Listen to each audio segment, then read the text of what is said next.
Back to the another case in which we are going to talk about a cantilever beam which is subjected to a UDL throughout the length, but with the difference that it is propped at this particular end B. So this is to be called as a propped cantilever which is subjected to a UDL throughout the length, and it is supported by a simple support like a roller at end B. Is it okay? Once again, watch it carefully what I am going to do and how simply we are going to solve this particular problem. See, according to me, this is a combination of two problems. Once again, I will repeat what I am saying.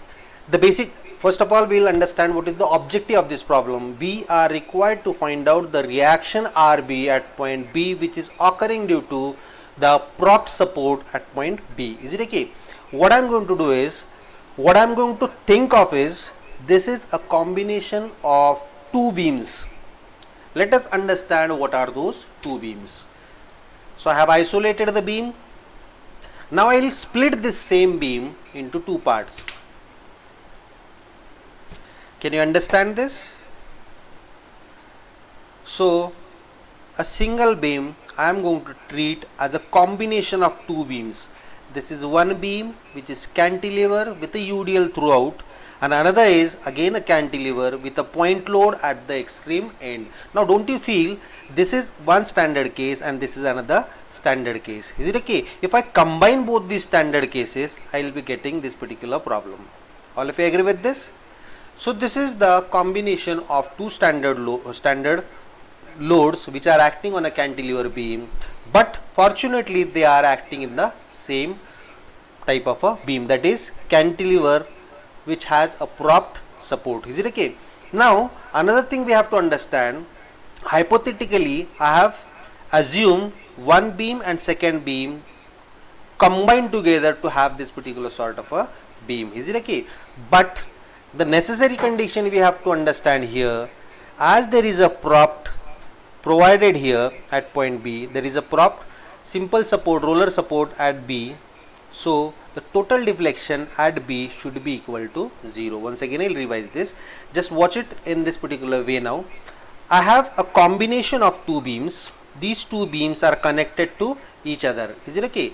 Or they are being combined together to form this particular propped cantilever type of a beam. So here you see this way, you see this way. Now when this is going to happen, this deflection is not going to happen when there is a combination of a point load and a UDL. So this deflection has to be equal to 0 when it is combined all together. But when they are isolated from each other, then definitely there will be deflection for this case as well as for this case. Is it okay? So this basic understanding we are going to apply on this particular problem. So total deflection is the total deflection downward due to UDL. All if you are getting, total deflection of this beam is equal to what? Deflection due to UDL which is happening in the downward direction, and plus deflection due to point load happening in the upward direction. Is it okay? And this point load is nothing but it is a propped cantilever support reaction RB. Is it okay? So total deflection is BB dash downward plus B double dash upward. And what I said, when they are being combined together, the total deflection at point B should be equal to 0. So prior to that, moving to this particular equation, total deflection at B is equal to 0. Let us understand what are the standard cases and what are the standard values of slopes and deflection for an individual cases. Is it okay? So for this is slope and this is deflection. For this particular case number 2, this is slope and this is deflection. So here you can see this is minus, why? Because it is downward, but here they are upward. Is it okay? Now once I know the total deflection for case 1 and case 2, I can find out overall deflection at point B, and that is to be equal to 0 because the beam is going to be in the equilibrium.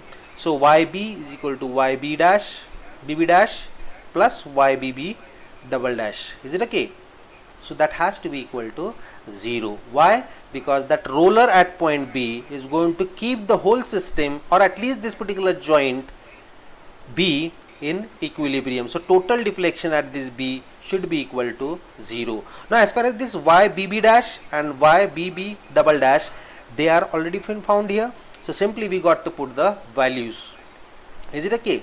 So here what I am going to do, for this case small w is the intensity of a UDL, but here this W is the intensity of a point load whose name we have identified here as RB. So we have to substitute the value of RB in this particular equation instead of W. Is it okay? So here W is equal to RA. For which case?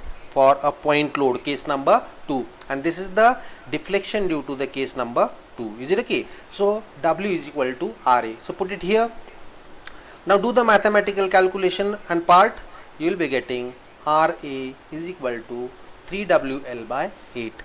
So we can see here, by the application of basic knowledge, basic standard cases, we have solved this complex sort of a problem. Otherwise, by the double integration method, what we have to do? Again take a section. Is it okay? From this, x is to be measured on whatever right hand side we have. For that, everything we have to take a moment, and EI d2y by dx square is equal to bending moment. Again integrate it, again double integrate it, find out C1 and C2. So that lengthier procedure has been precised by just the knowledge of the standard cases. Is it okay? And that is why I usually say this particular part as the application of the standard cases for the required objective. Is it okay? So this is how we have found out the value of reaction at this particular point. Is it okay? So RA is equal to 3WL by 8. I hope you have understood this problem also. Is that okay? Okay.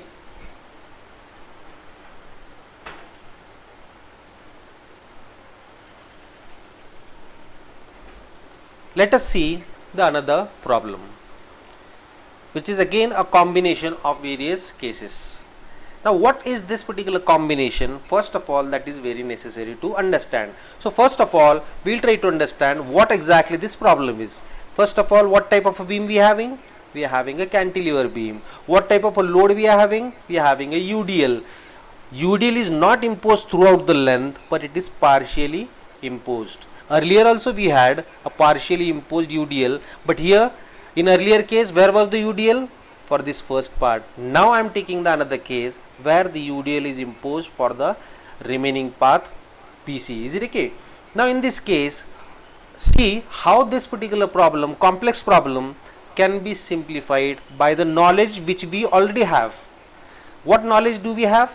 We have the knowledge of the standard cases. So let us convert this problem into the standard cases one by one. Just see what is happening on the screen so that you will be able to understand what will be the application of the knowledge from the standard cases. Is it okay? So see here, case 1.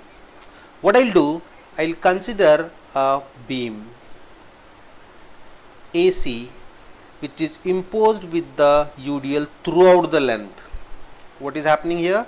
Throughout the length I have imposed the load. Is it okay? So this is what is the thing. Means if I talk about a basic figure or a problem figure, what I added? I added a UDL from A to B. See what I did? In a basic problem figure, there was a UDL from B to C. I am talking about case number 1, in which I have added UDL from A to B, so that total load will be imposed throughout the length of the beam. Now don't you feel this is the standard case of a UDL on a cantilever applied throughout the length of that particular cantilever beam? So this is another standard case. Is it okay? For this we know what is the slope and deflection. Second case we have, so we have this particular slope and deflection here. So CC1, from the standard case we already know the values. So I have this slope and deflection. Now second case, what I will do, just watch it carefully what I am going to do. In the basic beam, to have this case 1, what I did? I added UDL from A to B. So it was additional. So in second case, I have to subtract what I have added earlier. So UDL was acting for the portion AB in the downward direction, that was added. So I will subtract the same UDL from the part AB. So it is upward. So added was downward. Now subtract is to be from the upward direction. Is it okay? So you can see this. If I combine this, what you will be having? This basic figure. Is it okay? So case 1 and case 2. All of you getting? So this is how I am going to treat this complex problem into a simplified way in case number 1 and 2. If I add both these two, so this total UDL minus UDL of AB will give you what? UDL of BC. So this is how I have to work out the various parameters. Is it okay? So here for this is again a standard case. UDL imposed up to a length AB. For that I know what is a slope and what is a deflection. Is it okay? So this is the deflection for the standard case. This is as good as this one but in a inverted way, and only for the length of AB. I know this is slope. I know this is what we have C2. Is it okay? I have IB. So again tan theta is equal to CC2 divided by this A. How much is this distance? A. Is it okay? So I can find out CC2. All of you getting? So this is how I will be combining these two standard cases to have a solution for this particular given problem. So here slope at C is equal to, what is the slope at C? Slope at C is equal to slope of this plus slope of this. Slope due to downward UDL over a whole length. This is IC1. Is it okay? Slope and plus or minus, it is to be subtracted because here this is acting in upward direction. So minus slope due to upward UDL for the length of what? L minus A. I know the slopes, put the values here. So slope due to UDL downward is how much? WL cube by 6EI. This is this one. Is it okay? So this is downward. Slope due to upward UDL is what? WL cube by 6EI. But L is how much here? L is equal to L minus A. So we have to substitute that value of L minus A. Is it okay? So this is the slope which is upward at a distance at a point B for the second case. So this is what is the thing. So what will be the total slope at C? So add both these two. So after adding, we are getting total slope is equal to this plus this. So that gives you a total slope acting in the downward direction whose magnitude is equal to this much. Is it okay? So this is how we have found out the total slope for this particular beam, which was a combination of a UDL throughout the length of the cantilever beam and UDL imposed in the opposite direction for the distance of AB. So here I added AB UDL, so I have subtracted UDL AB in the upward direction. Is that okay? So this is how we have found out the total slope. Next to this, we got to find out a total deflection. So total deflection will be what? Total deflection will be deflection due to this plus deflection due to this. Is it okay? So deflection due to downward UDL over a whole length. Is it okay? Minus total deflection due to upward load for the length of AB, and length of AB is what? L minus A. And the deflection I already know. So here downward UDL, how much is that? Minus WL raised to 4 by 8EI. So here it is. How much will be the deflection here for the length? This much. So this will be WL raised to 4 by 8EI. But L is what? L minus A. Now I have found out C2, C3. I have yet to find out this particular C, C2. So C, C2 can be found out from where? Again the same knowledge. This is a triangle. Is it okay?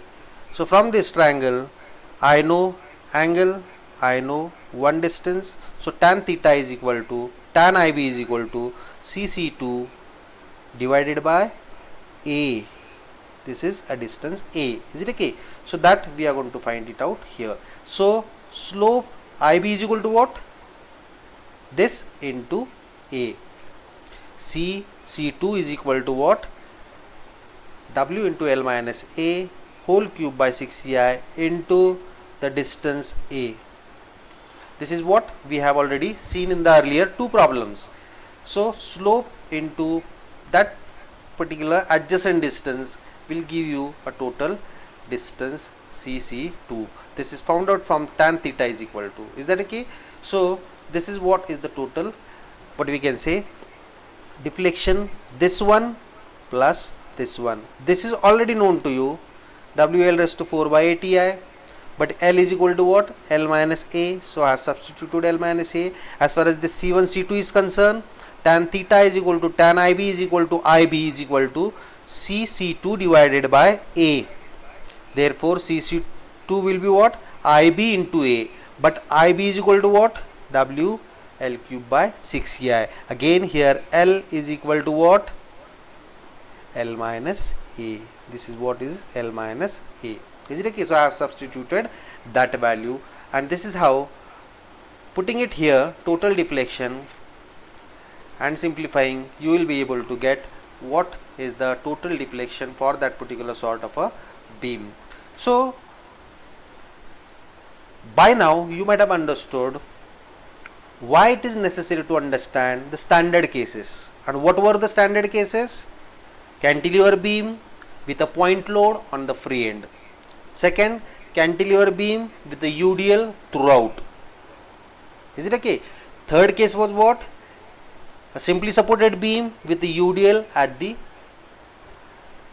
total length. And another fourth case was simply supported beam with a point load at the center. So all these various standard cases are to be utilized for further simplification of the various combination of the loads and the supports. Is it okay? So this is how we have finished with maximum standard cases of the slope and deflection, which are to be found out by the, what we can say, double integration method. Always it is not suggested to apply double integration. Find out bending moment, put it in that governing equation, EI d2y by dx square is equal to m. Integrated once, you will be getting a slope equation. Integrated once again, you will get the deflection. Is it okay? So again and again this procedure is not required to be found out. We have to do the work very smartly. So what smart things we have? 4 standard cases, 1 to 4 we have, and with the combination of all these 4 cases we will be able to simplify the problem in that particular objective. Is it okay? So this is what is the thing we have to do in this particular slopes and deflection with the double integration method.